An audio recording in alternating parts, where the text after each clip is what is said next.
BBC Sounds app, on your smart speaker, Play BBC Radio Cambridgeshire. and on your radio. The sound of Cambridgeshire is BBC Radio Cambridgeshire. In the next hour, we're going to be talking about dogs. Dogs having difficulties, and we've got an expert in the studio, Locke, who's going to be offering some advice. So, a doggy phone-in following after the news. We're going to talk dogs this hour. Do you have a barking, lunging, over-aroused, anxious or fearful dog? Well, local dog trainer Freya Locke is here to help. Her new book is called The Fun Not Fear Club. Aims to help those whose dogs are a little anxious or behaviourally challenged, and of course help their dog parents too. Freya is head of the Dog Welfare Alliance. You can check out her website, locksdogs.co.uk. She's here to chat. If you want to call us, tell us about your dog, might be the love of your life, might be one you want controlled a bit more, or to learn to behave itself, give us a call, 08000 85 95 96. What's that maddest thing your dog's ever done? 81333 on the text. Start your message with the word cam, and you can email me, chris.mann@bbc.co.uk. Cat lovers are allowed to listen and take part, of course, please, but it's dogs this hour. BBC Radio Cambridge. I'm looking at a great new book. There's a wonderful looking dog on the cover. The book is called The Fun Not Fear Club. Life with Your Dog, and the person who's written it, who lives locally, is sitting opposite me. She's Freya Locke. Hello, welcome. Hi, how you doing? Grand, thank you. I need to know about... He looks like a black lab. Is he a black lab? That's Twyla. She's my Springador. So she's part Springer Spaniel, part Labrador. Right. So the brain part is Springer. The rest of her looks like a Labrador. She's beautiful. She is. I mean, jet black, gorgeous. Yeah, she's very, very bouncy, and she likes to steal things, but she's very, very cuddly, and she's lovely. So. How old is she? Tell us all about her. She's just turned 2. You have had a fascinating life. Never mind being a mum to 2 grown-up kids, but you've been a baker, right?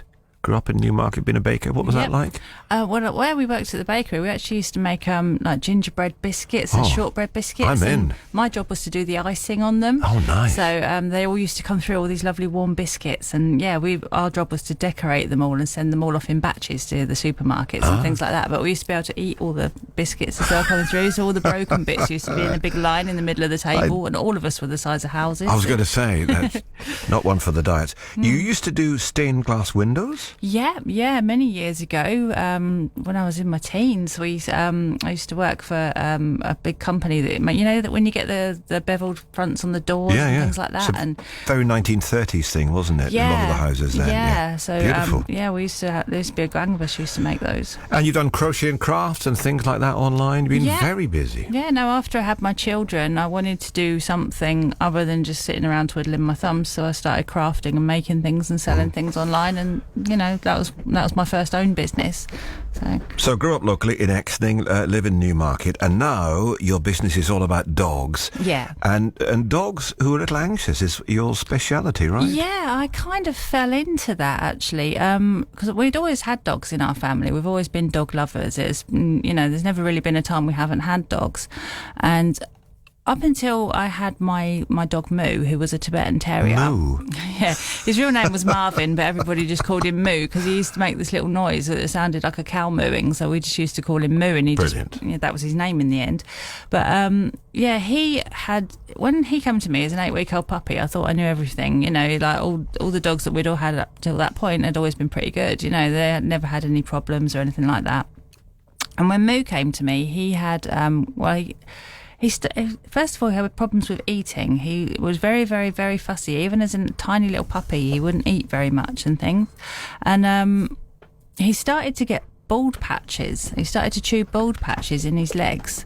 And I kept taking him to the vets, and the vets couldn't work out what was going on with him, and he was losing lots of weight, and he started passing a lot of blood, and he actually became anorexic. And with all of that, his behaviour just went, absolutely south. And he was at home, he was just this cuddly little lovely baby puppy, and all he wanted to do was cuddle and be with you, and cuddle you night and day basically. But if you went out anywhere with him, he would just turn into this aggressive, snarling, snapping thin little thing, and he would be like a helicopter on the end of the lead, just going for anything. And it was heartbreaking. And the vet at one point was thinking about putting him down because he became so underweight. We just couldn't, he was very, very ill. And he looked like he'd been neglected, and we were doing everything we possibly could. And because of the way he was behaving, I wanted to try and get him some training. And at that time, I didn't know very much about dog training, only what we'd seen on the TV or what we'd done at home.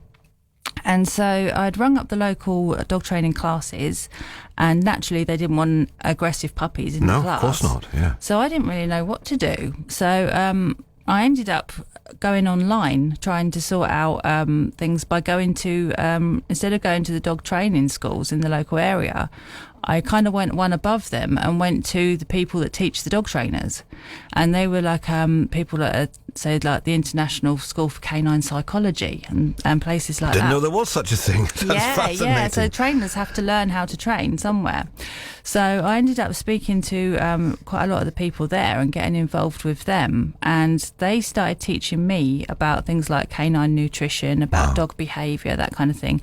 And from there, we managed to work out that Moo had quite a lot of intolerances and allergies. And the tests that they do over here in this country, they will test for certain allergies and things, but for intolerances and stuff, they don't necessarily do that. You have to do something called an elimination diet. So this all kicked off your interest in this and has now led to this being your job, your profession. Yeah, I mean, I fell down so many rabbit holes, and I ended up doing all these level 6 qualifications and things. And bearing in mind, I left school at 16, so for me, taking on education was quite a big thing. Well, and now you're the expert. Yeah. I'm just going to invite people to give us a call if they've got a problem dog, if they want to talk about it. Maybe they got their own story about the things that went awry with the dog and how they fixed it. We've already got somebody lined up to talk to you right now in the studio, but let me just remind everybody our telephone number. If you want to talk about dogs and problem dogs, maybe you found a solution to your dog and it wasn't quite right, or else you've got a question of Freya, we would love to hear from you. 08000 85 95 96 81333 on the text. Start your message with the word CAM, C-A-M, and you can email me chris.mann@bbc.co.uk. Talking dogs, in particular problem dogs and anxious dogs, and what to do about it. Some hints, maybe if your dog is misbehaving when it's out, and what you can do to bring it its behaviour back to a more acceptable level. From Freya after this. Talking dogs this hour with our special guest Freya Locke. But forgive me, Freya, I'm just going to take a call if that's all right with you. We're going to go to Saffron Walden, and waiting for us there is listener Dennis, who is a semi-retired builder. Hi, Dennis. Morning. You're a cat man, aren't you? You haven't got dogs, you've got cats. Well, we've got 2 of our own cats and 4 wild ones, semi-wild, that come around. I feed those as well. What, feral? Yeah, but they 3 out of 4, 3 of them will let me stroke them. Yeah. The 4th one won't come near me. I've been feeding her for 7 years and she still won't come near me. That'll teach you on this. We took in a couple of feral cats once, and they were vicious. If you went they would eat the food you put out, but if you went anywhere near them, they'd scratch the heck out of you. Oh no! When I first started feeding them, they wouldn't come about a foot 18 inches away from when you put the food down. But now they're actually round my ankles now to be fed. But it's taken you 7 years, Dennis. But anyway. Well, it takes that long to get used to women, see? Now listen, my friend, we were talking earlier on about hoarding stuff and keeping things and what we've got in our attic, and you have a tale for us, haven't you?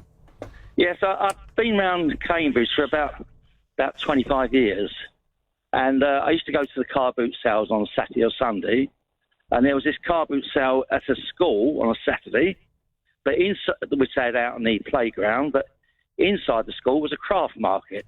Yeah. So I went inside the craft, looking around, and I found this. He was a semi-retired builder. He was about 65-ish, and he made models up. Right. And he made little models with like a little windmill with a little canal bit in front of it and the little boats. And I think he was selling them for about £20-25 a go as bread and butter money. Yeah. As I called it. And but he made models of carts, but he wouldn't make a model of a cart and then try and sell it to you.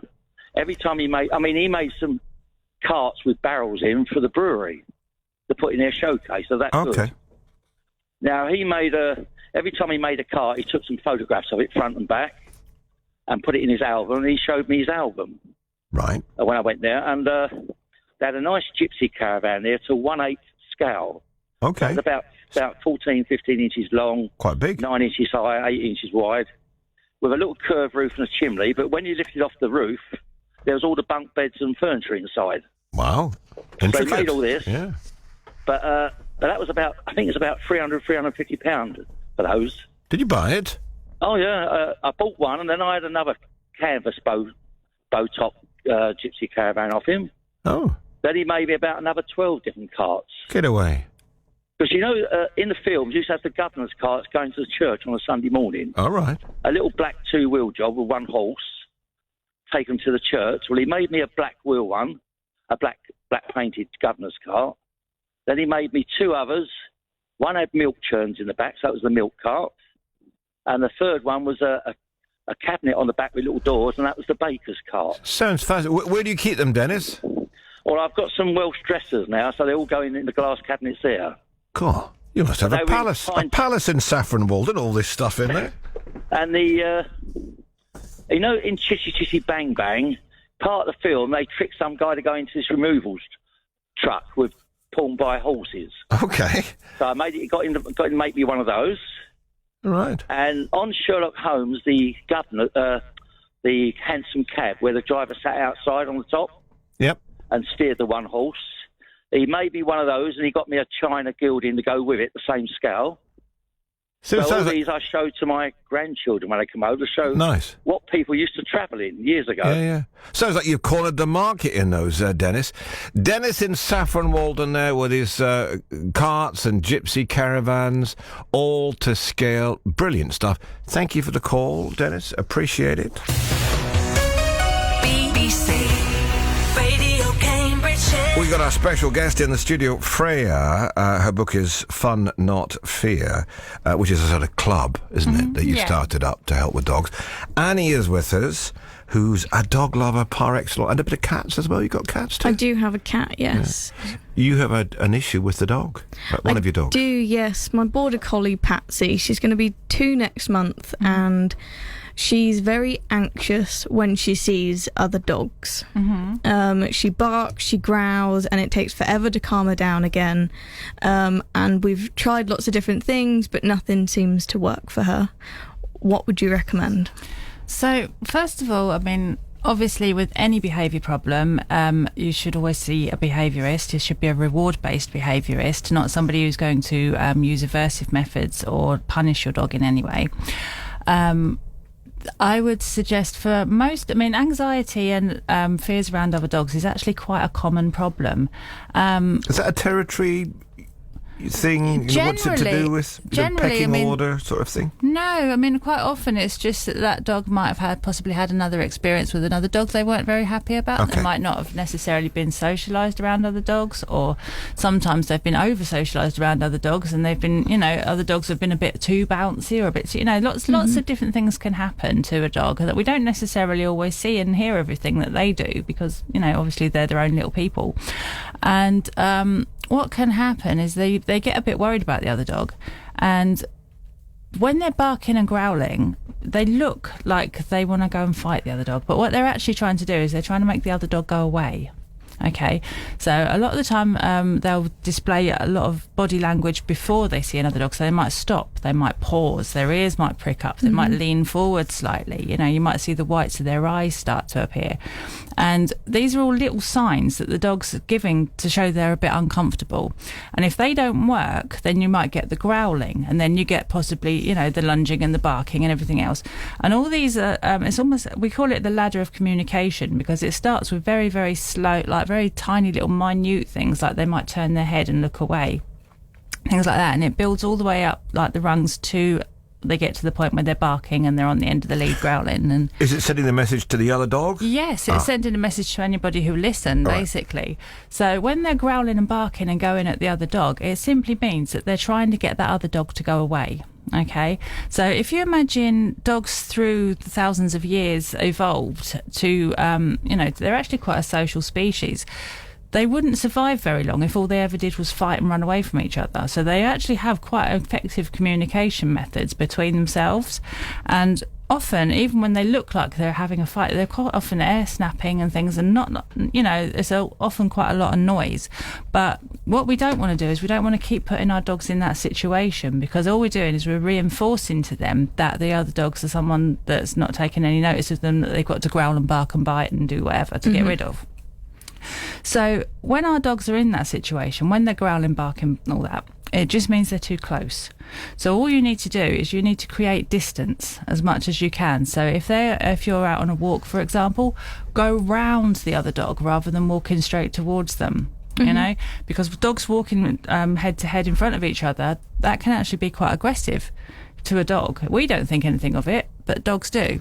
Does this fit in with what you've experienced, Annie? Yeah, I think she seems to be a lot better when there is distance. So we live along a canal, and when there's a dog the other side, she doesn't seem as bad. Whereas if they're directly outside the house or walking towards her, then she does get a lot more aggressive sounding. Yeah, so absolutely, distance is always your friend. Whenever there's a dog that's worried about other dogs or any other trigger, distance is your first thing. So that's what, and ideally you want to be at a distance where the dog is no longer feeling the need to growl and bark and to get worried. And then what you do is you have to turn that trigger into good news for your dog. So firstly, we make the trigger as minute as possible. So we might, if there's a noise, we make it as muffled as possible. If there's a dog, we make it as far away as possible. If we try and make. But how will it ever learn to be amongst other dogs?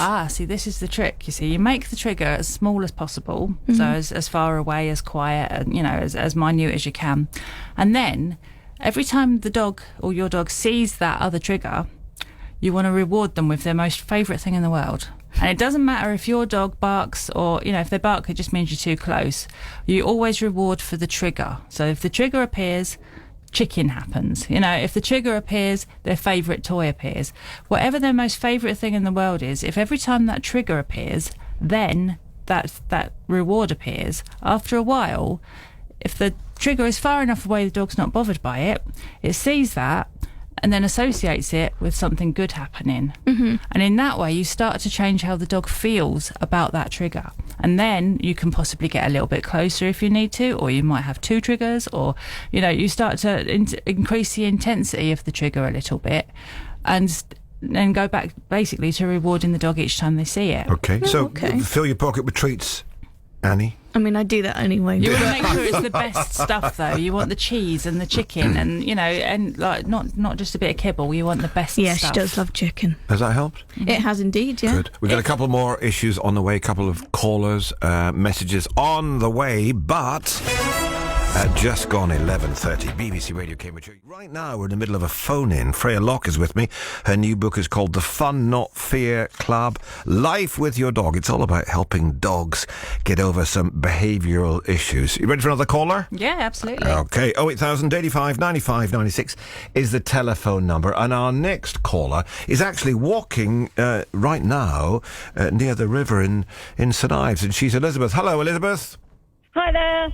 Welcome. What's it like out there? Is it cold today? Is it The muddy? wind's a bit cold, but it's not bad. Yeah. And you are walking a rescue dog called Esme, is that right? That's right, yes. Yeah. Tell us all about her. Well, poor girl, she came to me from Spaniel Aid, and I fostered her for a while, and then I fell in love with her, so she's still with me. She'd been a breeding machine, she'd been beaten, she was blind in one eye, and she had sarcoptic mange and just about everything else. Long story short, I got around, but the thing is, she's over-bonded with me, she's terrified of men, and I'm the only one that can touch her, and I wondered if Freya could give me any advice how to help her get through this. Oh, big love to Esme. Gosh, doesn't it? It's so upsetting when you hear stories like that, what people do to animals. Honestly. What's wrong with them? It's heartbreaking. Isn't it? Yes. Yeah. We had a pony years ago, a cob, which we got from Ireland, who friends had found tied up in a housing estate, had been beaten. Oh.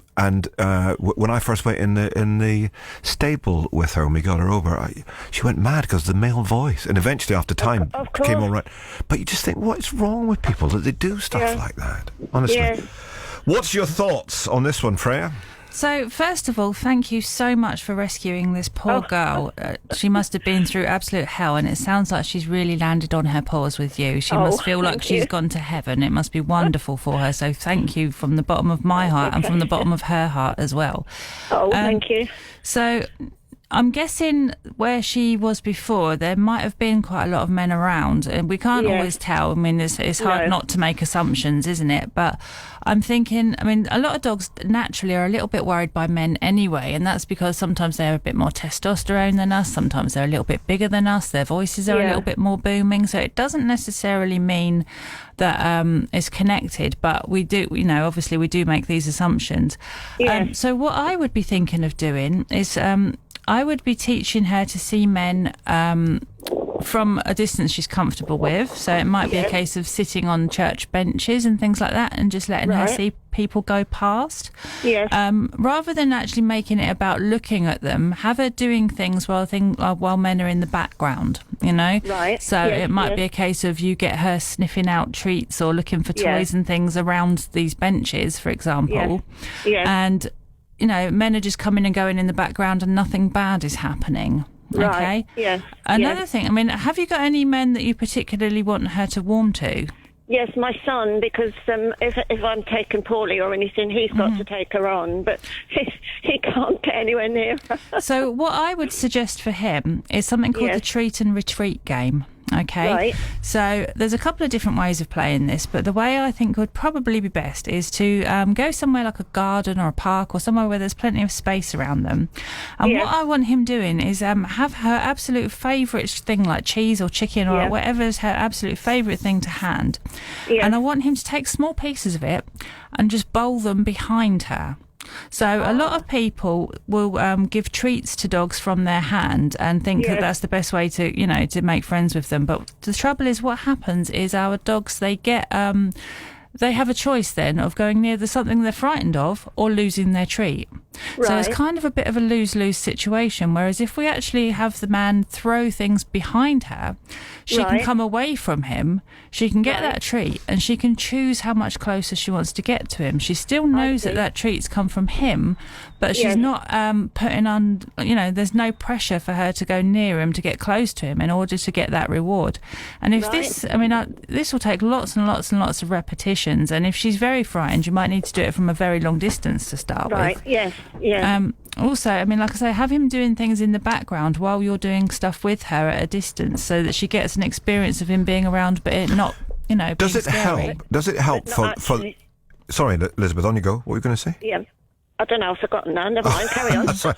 I was wondering, does it help for the dog to see Elizabeth with her son, with the man, and the two of them together? Does that... It really depends on how they're interacting with each other, because if she sees her son and he's flinging his arms around Elizabeth and he's very sort of lively, she might actually find that very frightening. Challenging, yeah. Whereas if you're just very calm and he's very calm and there's no sudden movements and, there's nothing, that's going to make her jump, then that might help. Everything's got to be calm for the dog. Everything needs to be calm. And the thing is, we need her to be able to see your son.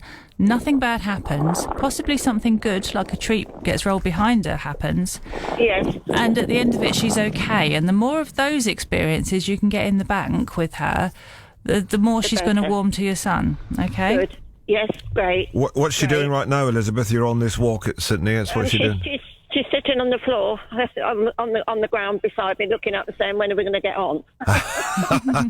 You said you lost your heart to her. What is it about this dog, Esme, that you love so much, Elizabeth?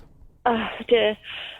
Well, I lost my other Springer a while ago, and I said, like everybody else, never, ever again. And then I was so lonely, I thought, right, I've got to do something. So I was going to foster for Spaniel Aid, and she came to me, and she was such a sorry state, and I managed to bring her back. And how could I let her go after that? You've got a heart of gold, Elizabeth. Oh, goodness gracious me. I know you've got some grandchildren, haven't you? What do they make of the dog? They love her. Well, when they saw her, we all cried. Everybody cried. She was in such a state. Yes, but they do love her. But of course, they can't cuddle her either. It's just only me. And if we have to go to the vet, she has to be muzzled because I think she would bite. Now that's interesting. What about that element of the behaviour? You don't want other people to get harmed. What would you recommend from that point of view of protecting other people that are going to come into her space? Well, naturally, as you've already discovered, muzzles are, they don't look very nice, but they do keep everybody safe, including your dog. Dogs that bite don't always have very good outcomes. So what we need to do is we need to teach her to actually like her muzzle, and you can do that. There's lots of different ways of doing that. If you wanted to get in touch with me, actually, at my website www.locksdogs.co.uk, I can talk you through all sorts of things to to get your dog happy wearing a muzzle and wearing and obviously keep them on a lead, because if they can't get to something, they can't bite it. But I think the thing to remember is she's biting because she's frightened. So by working on the things that she's frightened of, she's going to be much less likely to bite. So when it comes to the vets and things like that, try taking her on social visits. So she's going there and nothing's actually happening. You might put her around in the car park. You might go and sit in the waiting room with her. Just play some little games with her, and then just go home again. Okay. Maybe even actually make an appointment with your vet just to go in and let her have a sniff around the room. He can give her rewards, and then you leave before again. Anything happens. And brace yourself for the bill. Elizabeth, you and Esme have a lovely walk. Okay. Thank you. And thank Lovely you. to talk to you. Lovely to speak to you. Thank you so much. And as Freya said right at the beginning, well done for what you're doing. That's a lovely thing to give the dog the home. Elizabeth there on a walk in St Ives with Esme. Poor Esme who's had a hard time. You got a question for our guest? Love to hear from you.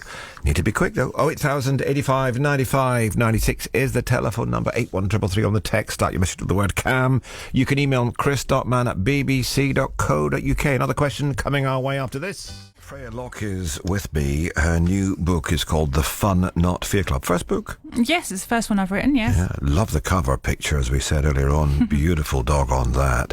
And it's lots of your experiences, I think, and your advice on how to sort your dog out if it's maybe barking or anxious or fearful and so on. We've got another problem for you to give some advice on. This is from Sue, who says, I walk a friend's border collie who's otherwise well behaved, but is obsessed with passing cars. She'll stop, hunker down, and either watch the car go by or try to jump at it. How can I react to her when she does this? Should I try to pause and divert her attention? So that's a problem from Sue, walking this border collie. Pretty scary if a dog's trying to attack a car, isn't it? Yeah, absolutely. But I think a lot of dogs, they very much enjoy chasing things. And if you think a collie, what they're bred to do over hundreds of years is to stop and watch things, and they watch the sheep and then they jump up and go around them, don't they? They herd them, and it sounds almost like she's seeing the cars moving and feeling like the urge to herd them. So obviously she needs to be kept on a lead for her own safety when she's around cars, but I would be thinking letting her to see cars from a distance, and then teaching her an alternate behaviour if that's what you want her to do. I mean, if she's just laying down when they're going past, she's not really doing very much harm. But if she was then diving out after them, that's the last thing you want her to do. So perhaps you might start rewarding her for giving it an alternative behaviour, like a touch cue or something like that. So reward her. If you teach her a touch cue, you basically you teach them to touch your hand with their noses, so they can tell you that the car's gone past almost. So it might be a case of teaching her that at a distance or something very similar, so that she can still give you the idea that she's seen a car, and like as if a dog would be seeing a sheep, for example. But then you reward her for doing something else instead. The other thing you can do is you can find specialised collie trainers who will help them out with things to do with herding and stuff like that, and they can actually channel that urge into like actual collie clubs and things, so that they can get it out of their system while you're teaching them, because the urges that they're built with, they're programmed into their brains. They can't help doing them sometimes. So sometimes they need an outlet for that behaviour. It's fascinating, isn't it? That's they're born with that, and it's in there, and you almost feel bad for getting rid of it. There's some great stuff in the book. I think it'd be really useful just to give people some signs they can look for? Maybe they don't know.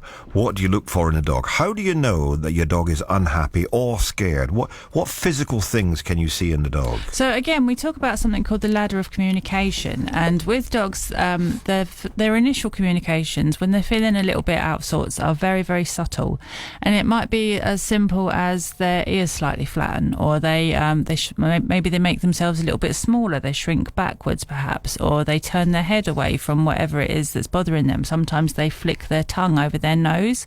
Some dogs will yawn when they're not tired, or they might sniff when there's nothing to sniff at. It's almost like a human would maybe scroll through their phone at a party. Like repetitive behaviour, isn't it? They do little behaviours that almost try and break up the conversation that they're in, as it were, with other people or other dogs. They try and sort of break away. If that doesn't work, they might start turning their body away. They might lift their front paw, perhaps. But the things like they bare their teeth, the ears go flat. See, that comes much later in the communication. So to begin with, that you can watch their tails. Are their tails happy? Are they swishy and waggy, or are they very stiff? Are they flickering? They can all be different signs that your dog's feeling a bit So if a dog's barking at you, it might be barking saying, hey, nice to see you, or it might be giving you a warning. Barks can mean all kinds of different things. So you look at the tail, do you? You can look at the tail. So what's good? So usually we'd expect to see a nice, relaxed, happy, sort of half-mast, waggy tail, and it's usually with any dog. Right? Yeah, but I mean, if they're wagging very quickly, if they're wagging very stiffly, if they're not wagging at all, there's lots and lots of different wags, and it's very, very context specific. So without seeing an individual dog and their usual bodily behaviour, it's hard to give like a hard and fast rule of that. How do you know the dog's happy? How do you know they're happy? Well, they have relaxed. soft faces. They have, say, almond-shaped eyes. You don't see like big whites of their eyes like you would if they were worried.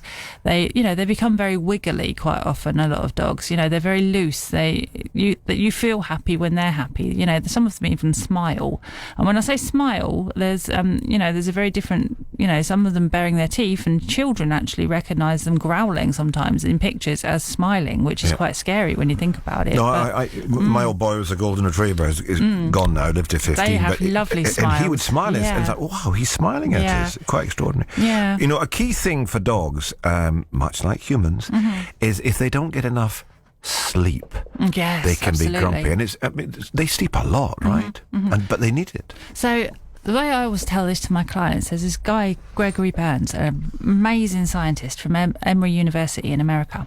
And he actually done all these tests teaching dogs to go into MRI machines and studied how their brains work when they were showed different things. So when they were shown their owner, they see which parts of the brain flashed up for love, for example, and then compared it to a human brain to see, what was what. Yeah. And from that, they worked out that dogs have brains of 2 to 2.5-year-old children. Like their emotional range is in that capacity. And so if you imagine a toddler that hasn't had enough sleep, suddenly you've got a very emotional, fractious toddler. Yeah. And dogs can be exactly the same. So we need 8 hours a night, roughly, to get our good amount of sleep in, for our bodies to heal, for our brain to process things. Yep. Dogs don't sleep as deeply as we do, so they need a little bit longer. So puppies can sometimes get up to 20 hours a day. 20 hours a day? Yeah, sometimes. Sometimes it doesn't feel like it, but they can do. Wow. But we would expect a dog to have at least around 14 hours, if possible. Yeah. Good to know. It's been an absolute pleasure to have you on this show. I think we might have you back if you would do that. I would love to come back. Freya Locke, and her website is locksdogs.co.uk. That's LOCKESDOGS.co.uk. The book is The Fun Not Fear Club. Any other social media you can tell people about? I have a newsletter at freyavlocke.com where I send out all sorts of behavioural advice every week, and we also have the Fun Not Fear Club, which is my subscription group. Great. So that's only £8 a month, but we have weekly lives, and there's all sorts of things inside the online courses there as well, so that's another good thing to have a look at. Fantastic hour. Thank you so much for being with us, Freya Locke. Brilliant. Freya will be back, I can promise you that.